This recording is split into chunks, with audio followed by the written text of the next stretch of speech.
First in the temple called man is the God. His soul is star, individual, and eternal, but also inherent in the body of our living being. Now this soul is an officer in the high mass of the cosmos, taking on the gesture of his office, that is, inhabiting the tabernacle of a body and a mind. And this tabernacle is subject to the law of change, for it is complex and diffused, reacting to every stimulus or impression. If then the mind be attached constantly to the body, death does not follow to decompose it wholly, but a decaying shell of the dead man, his mind holding together for a living body of life, haunted the earth, seeking in its air the fear of change, a new tabernacle, some other one. These shells are broken away utterly from the star that they are, and they are vampires, obsessing them that adventure themselves into the astral world without magical or invoking as to the spiritual.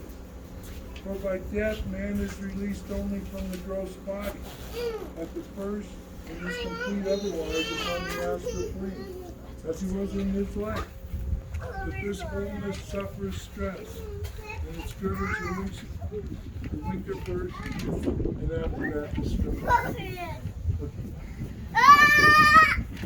We have a few words from Bristol here. Will you make sure that goes in this box when you're done with Mom wants a cup. Sure, no problem.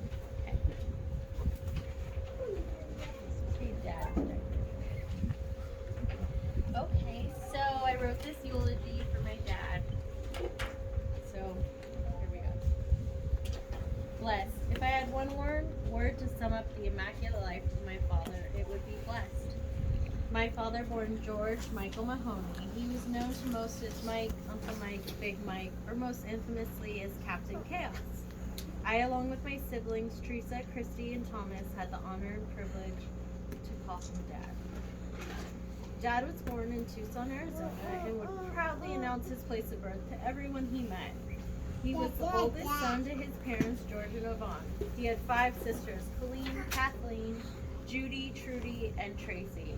He also had one younger brother named Tommy. Dad's beginnings were humble and filled with adventures in the Arizona heat. He famously told us of riding 100-year-old tortoises home from school and getting into mischief with his cousin Andy. At age 9, he and his father struck out on their own to start a new life for their family in the San Fernando Valley. Although young, his father entrusted him with the responsibilities of establishing and creating a life here, in which they would send for his mother and siblings. It wasn't easy, but Grandpa George and Mike found their way, and this experience shaped my father's work ethic.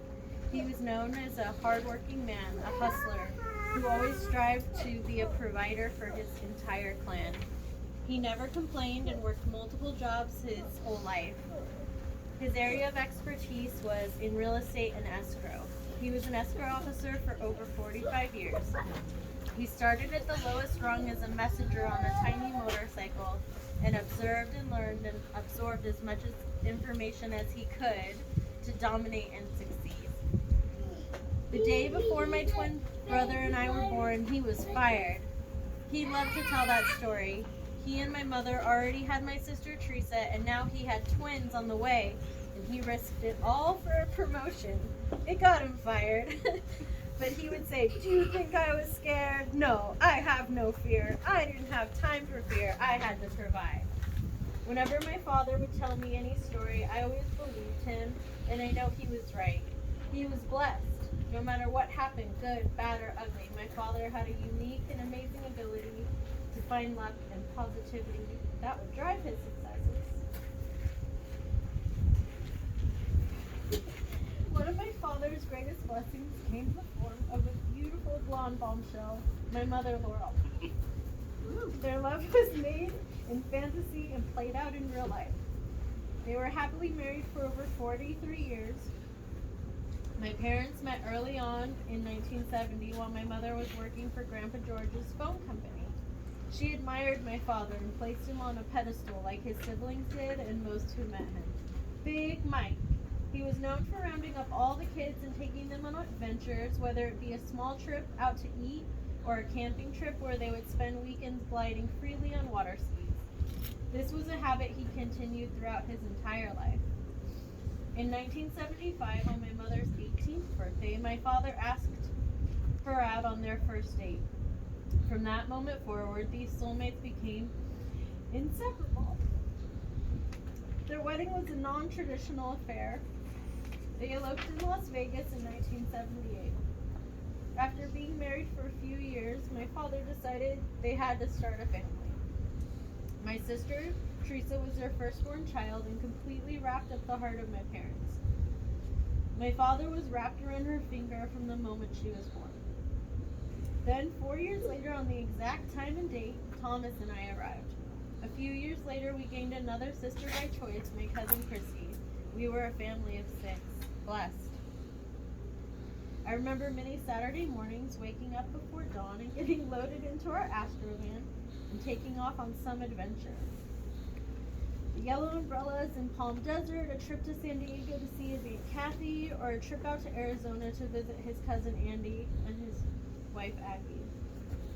Being a passenger in my dad's life was exciting, and some of our favorite trips and memories came from a twinkle in his eye. Carpentry and camping in the 90s is where legendary memories were made. That's where my father's camp name, Captain Chaos, was established. Most days he could be found innocently reading his book on the beach or cooking up food in the camp kitchen. But that is not where his name was derived. My dad was a teaser, and he loved getting a rise out of people, especially people he loved and cared for. He gave out names to all the campers who joined in our gatherings, and although not always appreciated, he was always spot on. In 2003, we took an extravagant family cruise to Mexico that included my entire family. Grandparents, aunts, uncles, cousins, and all the children sailed the Pacific seas together, with him at the helm pouring drinks. It was an epic extravaganza. My father had a unique charm and humor, always the comedian. Whether you'd heard his joke for the 10th or 100th time, it always hit right on point. His anecdotes and one-liners were legend. We could be on vacation and he would always make a fast friend with his jokes and storytellings. It was comfortable to hang with Mike because he had the charm and Irish luck to make you family in any situation. Along with his Irish luck, his Irish blood made him a fantastic drinking buddy. He knew how to have a good time, and we sure did. Dad had many friends he acquired along the way. Some would stick for life and join us throughout many of our family parties, accomplishments, and accolades. Dad's storytelling was top notch. He was the greatest storyteller of all time. If you wanted to know what happened, you would want his specific recap of any scenario. Dad had a sharp wit. He was always thinking ahead, predicting how things would play out. He was smart in so many ways. He knew all sorts of information from experience, wisdom, and being self-taught. Christmas was a true festival at my parents' house. Each year, the day after Thanksgiving, began the annual lights, which started as a strand of icicle lights as decoration and expanded to filling the whole front and backyard. My dad would call for any willing and available helpers to string up lights and pull out inflatables. My mother's indoor Christmas village brought my dad great pride. He would pull people in who came to admire their lights, handing out candy canes and showing off their Christmas spirit. For many years, they hosted an ugly sweater Christmas cookie decorating party for their friends with young children, and every Christmas holiday would round up with their annual Christmas Eve party with a wild gift exchange, with him leading as conductor and making sure we all followed the rules. No collusion. Another blessing for my father was becoming a grandfather. A dream of his was to see the Mahoney bloodline carried on. With the births of Logan and Lucas, he was able to see this fulfilled. Dad loved being a grandpa. Was the best at spoiling his grandchildren. Every time the boys would visit, my dad had special cups for them and would fill up their cups with candy. M&M's or Jelly Bellies, his favorites. They gave him a new name to be remembered as. the Candy Man. I feel so grateful to have had as many good times with my father as I did. I miss him so much already, and I will forever remember having the most incredible dad. I don't know how long it will take me to grieve this tremendous loss. My father was a huge presence in my life. I feel heartbroken knowing I'll never get to hear his voice from across a party and run up to him and grab him with my bare hands, or hear his jokes and laughter. To no longer have him here with us is a great loss for us all. It's my wish that we continue to carry on his memory and legend. When we think upon times passed by, know the memory of his generosity and love will carry us through the years. Blessed. Thank you very much, Crystal. And we have Ash's mic right here, right now. And we want you to spread out across the desert if you can. And don't throw it down in a lump if you can. Just let the wind take it or whatever. And you can do it right here. If you don't want to leave here, that's fine. Just walk over here and do it. If you don't want to go down here or anything like that. So now you've got this, and this is what you should think about when you spread his ashes. I shall give myself to the desert again and in its golden dust may bloom from the barren peak broadcast over the sunland. If you should desire some news of me, go ask a little boring fellow.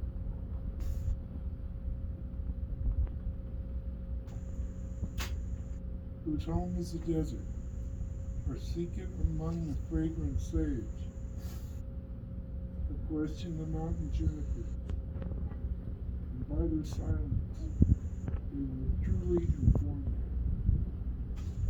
you. All right, everyone, come and get your Michael Mahoney back.